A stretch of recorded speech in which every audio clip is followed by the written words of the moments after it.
I used to wait for his call every Sunday, 7:30 p.m. Not 7:25, not 7:35, exactly 7:30. I would place my phone on the table, turn the volume all the way up, and just sit there, waiting. At first, he used to call me. Then I started calling him, and then, one day, he stopped answering. My son doesn't call me anymore. And the hardest part is, I know why.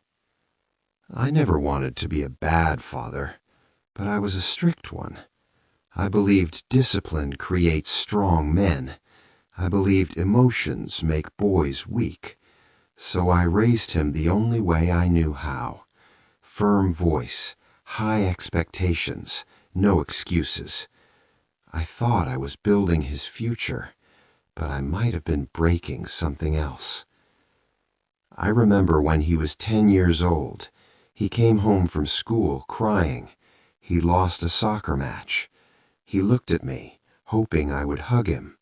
Instead, I said, "Winners don't cry. Go practice." He wiped his tears, and he never cried in front of me again. At the time, I thought I had taught him strength. Now I wonder if I taught him silence.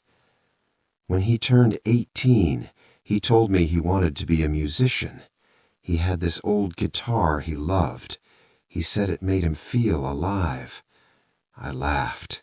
I told him, "Music won't pay your bills." He didn't argue. He just nodded. A few weeks later, the guitar disappeared, and so did the spark in his eyes. He became an engineer. My choice, not his. He did everything right.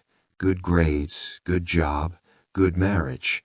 He became the son every father brags about. But we were never close. We never talked about dreams, or fears, or regrets.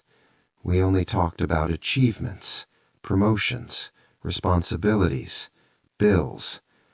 Somewhere along the way, our conversations became shorter, then formal, then rare, and now silent. The last time we spoke, he said, "Dad, I'm busy. I'll call you later." That was 3 months ago. I still hear that sentence in my head. I'll call you later.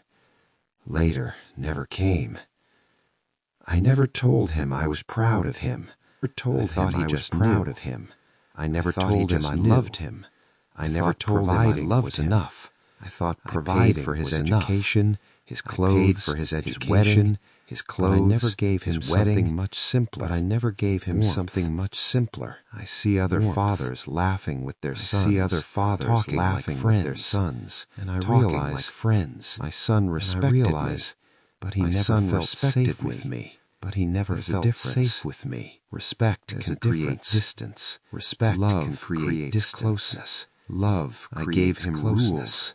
But I forgot to give him reassurance. But I forgot to give him reassurance. Now I sit in this quiet house. Now every Sunday, 7:30 every Sunday, still feels heavy. p.m.